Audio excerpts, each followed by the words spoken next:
Hi everyone, good morning. আমি সাথী। আশা রাখছি আপনারা সকলে বেশ ভালো রয়েছেন। আজকে খুব সহজে বানাবো ভেজ ফ্রায়েড রাইস, মানে ভীষণ সহজ আর কি। চলুন, আর কতটা ঝরঝরে হয়েছে দেখে বুঝতেই পারছেন। প্রথমে একটা মিক্সিং বোলে আমার প্রয়োজন মতো 2 কাপ ভালো কোয়ালিটির বাসমতি চাল নিয়ে নিলাম। সেটা ভালোভাবে 3-4 বার ধুয়ে ভিজিয়ে রাখলাম জলের মধ্যে প্রায় 30 থেকে 40 মিনিট।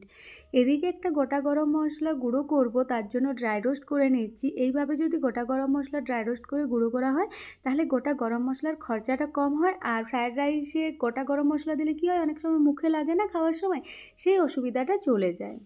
অপরদিকে একটু বেশি পরিমাণে কড়াইতে জল নিয়ে তাতে একটু বেশি পরিমাণে লবণ, মানে বড় চামচের 2-2.5 চামচ লবণ নিতে হবে। তার সাথে অল্প একটু দেশি ঘি আর তেজপাতা। ভালোভাবে জল ফুটে উঠলে ভিজিয়ে রাখা চাল জল ঝরিয়ে দিয়ে দিয়েছিলাম। তারপর প্রায় 90% অবধি আমি কুক করেছি। ওই 6 থেকে 7 মিনিট সময় লাগবে এগুলো সেদ্ধ হতে। যদিও সব বাসমতি চালের কুকিং টাইম একই নয়, তাই 5-6 মিনিট পরই একবার চেক করে নিতে হবে। এরপর কড়াইতে একটু সাদা তেল আর বড় চামচের 1 চামচ দেশি ঘি নিয়ে তাতে কাজু আর কিশমিশগুলো ভেজে নিচ্ছি। কাজু কিশমিশ নিজেদের পছন্দ মতো কম বা বেশি করা যায়। এরপর লালচে করে ভেজে ওগুলো তুলে নিয়ে গ্যাসের আঁচ মিডিয়াম হাইতে রেখে একটা মিডিয়াম সাইজের, মানে চৌকো করে ছোট টুকরোয় কাটা গাজর আর ওই 6 থেকে 8টা বিনস আমি কুচিয়ে নিয়ে সেগুলো হাই হিটে অল্প লবণ দিয়ে ভেজে নিচ্ছি। সাথে দিয়ে দিলাম গোটা কাঁচা লঙ্কা দুটো, আর তার সাথে ছোট চামচের 1 চামচ গ্রেট করা আদা। হাই হিটে 3 থেকে 3.5 মিনিটের মতো কুক করব। খুব বেশি কুক করব না, একটু ক্রাঞ্চি ভাব থাকবে আর কালারটা যাতে ব্রাইট থাকে সেই জন্য। এরপর দিয়ে দিলাম একটা মিডিয়াম সাইজের ক্যাপসিকাম কুচোনো, ওটাকেও 2 মিনিটের জন্য ভেজে নিয়ে আগে থেকে সেদ্ধ করে জল ঝরিয়ে রাখা যে চালটা ছিল সেটা নিয়ে নিলাম।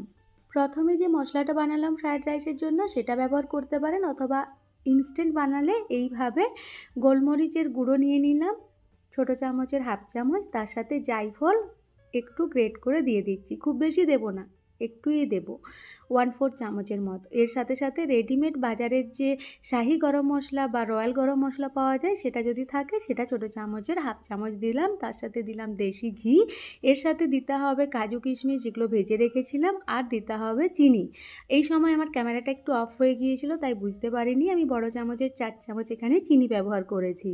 2 রকমের ফ্রায়েড রাইস মশলা শেয়ার করলাম, যেখানে গোটা গরম মশলাগুলোকে ভেজে গুঁড়ো করে ছোট চামচের 1 চামচ ব্যবহার করতে হবে, অথবা এখানে গোলমরিচ গুঁড়ো, জায়ফল একটু গ্রেট করে আর তার সাথে শাহি গরম মশলা বা রয়্যাল গরম মশলা ব্যবহার করতে পারেন।